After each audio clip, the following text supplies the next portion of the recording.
ఓం శ్రీ గణేశాయ నమః. శ్రీ గురుభ్యో నమః. శ్రీమాత్రే నమః.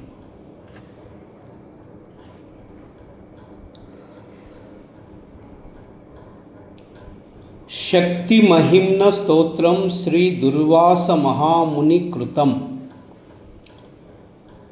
మాతస్తే మహిమాం వక్తుం శివేనాపి న శక్యతే భక్తాహం స్తోతుమిచ్చామి ప్రసీద మమ సర్వదా.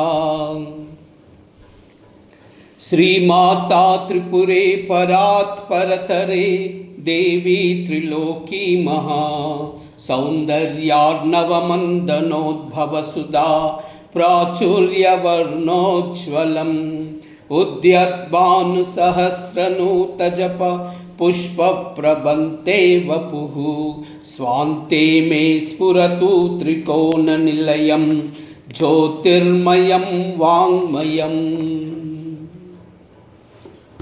ఆదిక్షాంత సమస్తవర్ణన సుమని ప్రోతే వితాన ప్రభే బ్రహ్మాది ప్రతిమా విఖీలిత షడా ధారాది కక్షోన్నతే బ్రహ్మాండాబ్జ మహాసనే జననితే మూర్తిం భజే చిన్మయీ సౌషుమ్నాయుత పీత పంకజ మహా మధ్యే త్రికోణస్థితాం.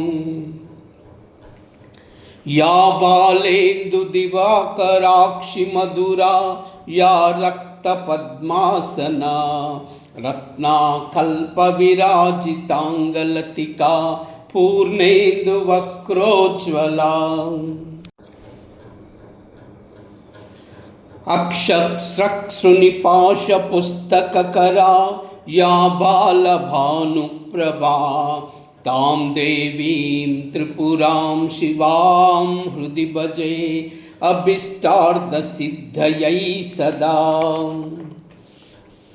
వందే వాగ్భవమైందవాత్మసదృశం వేదాది విద్యాగిరో భాషాదేశసముద్భవా పశుగతా ఛందాంసి సప్తస్వరాన్ తాళాన్ పంచమహాధ్వనీన్ ప్రకటయత్ యాత్మా ప్రకాశేన యత్ తద్బీజం పదవాక్యమానజనకం శ్రీమాతృకేతే పరం. త్రైలోక్యస్ఫుటమంత్రతంత్రమహిమా స్వాత్మోక్తరూపాం వినా యద్విజం వ్యవహారజాలమఖిలం నాస్తేయమాతస్తవః తజ్జాప్యస్మరణ ప్రసక్తసుమతి సర్వజ్ఞతాం ప్రాప్యకాః శబ్దబ్రహ్మనివాసభూతవదనో నేంద్రాభిః స్పర్ధతే. మాత్రాయాత్ర విరాజతే అతివిషాదాతాం అష్టదా మాతృకాం శక్తిం కుండలినీం చతుర్విధతనుం యః తత్వవిద్మన్వతే సో వేద్యాఖిల జన్మ కర్మ దురితాన్యం ప్రబోధాగ్నినా భస్మీకృత్య వికల్పజాలమఖిలం మాతః పదం తత్వజే. తత్తే మధ్యమబీజమంబకలయాం ఆదిత్యవర్ణం క్రియా జ్ఞానేచ్ఛాదిమనంతశక్తి విభవ వ్యక్తిం వ్యనక్తి స్ఫుటం ఉత్పత్తి స్థితి కల్పకల్పితతను సాత్మా ప్రభావేన యత్ కామ్యం బ్రహ్మ హరాదీశ్వరాది విబుధై కామం క్రియాయోజితై కామాన్ కారణతాం గతాన్ అగణితాన్ కార్యై అనంతమహీ ముఖ్యై సర్వమనోగతారధిగతాన్ మానైరనేకై స్ఫుట కామక్రోధసలోభమోహమద మాత్సర్యాది షట్ षट्कं च यत् बीजं व्राजयति प्रणौमि तदहं ते साधु कामेश्वरी। यद्भक्ता किल कामपूरनचना स्वात्मा प्रभावं महा जाड्याद्यांतविदारणैकतरणी ज्योतिप्रबोधप्रदं यद्वेदेषु च गीयते श्रुतिमुखं मात्रात्रयोनमिति श्रीविद्ये तव स्वरराजवशकृत् तत्कामराजं भजे। यत्ते देवी तृतीयबीजमनला ज्वालावली सन्निभं सर्वाधारतुरीयबीजमपरा ब्रह्माभिधाशब्दितं मूर्धन्यान्तविसर्गभूषितमहौकारात्मकं तत्परं सर्विद्रूपमनन्यतुल्यमहिमां स्वान्ते मम द्योदताम्। सर्वं सर्वत एव सर्गसमये कार्येन्द्रियान्तरा तत्तद्दिव्यहृषिककर्मवीर्यं संयश्रुवाणा परा वागर्धाव्यवहारकारणतनु शक्तिर्जगद्रूपिणी यद्बीजात्मककथां गता तव शिवे तन्नौमि बीजं परम्। अग्निदुद्युमनी प्रभञ्जनधरा निरान्तरस्थायिनी शक्तिर्ब्रह्महरीशवासवमुखा मर्त्यासुरात्मस्थिता सृष्टस्थावरजङ्गमस्थिता महाचैतन्यरूपाय च यद्बीजस्मरणेन सैव भवति प्रादुर्भवत्यम्बिके। स्वात्मा श्रीविजितात्मविष्णुमागव श्रीपूर्णैकव्रतं सद्विद्या कविता विलासलहरी कल्लोलिनी दीपकं बीजं यत्त्रिगुणप्रवर्तिजनकं ब्रह्मेति यद्योगिनः शान्तः सत्यमुपासते तदितते चित्ते ददे श्रीपरे।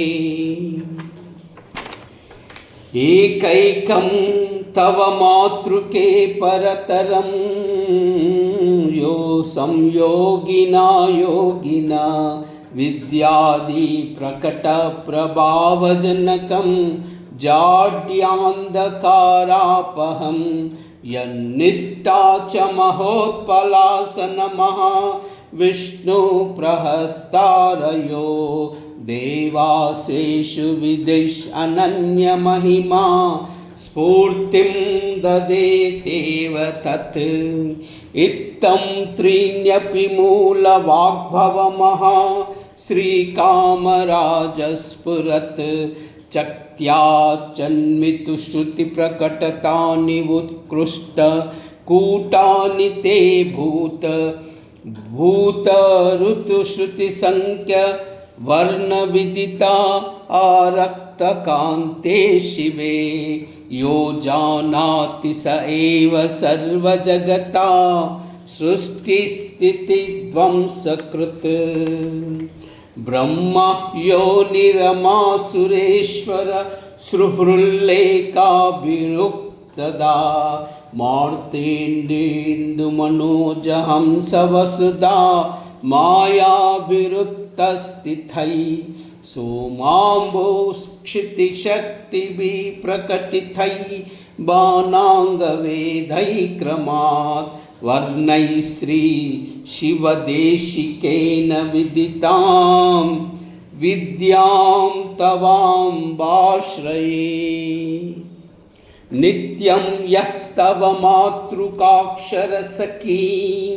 सौभाग्यविद्यां जपे सम्पूज्याखिलचक्रराजनिलयां सायं तानाग्निप्रभां कामाख्यं शिवनाम तत्त्वोभयं व्याप्यात्मना सर्वतो दिव्यन्तीमिह तस्य सिद्धि अखिला स्यात्त्वत्स्वरूपकथाम् काव्यैर्वा पठितैः किमल्पविदुषां जोगस्यमानैः पुनः किं तैर्व्याकरणैः विवो बुद्धिश्रिया किं वा विधानश्रिया एतैरम्बनभो विधिसुकवि स्तावस्तव श्रीमतो यावन्नानुसरीति सरिणं पादाब्जयो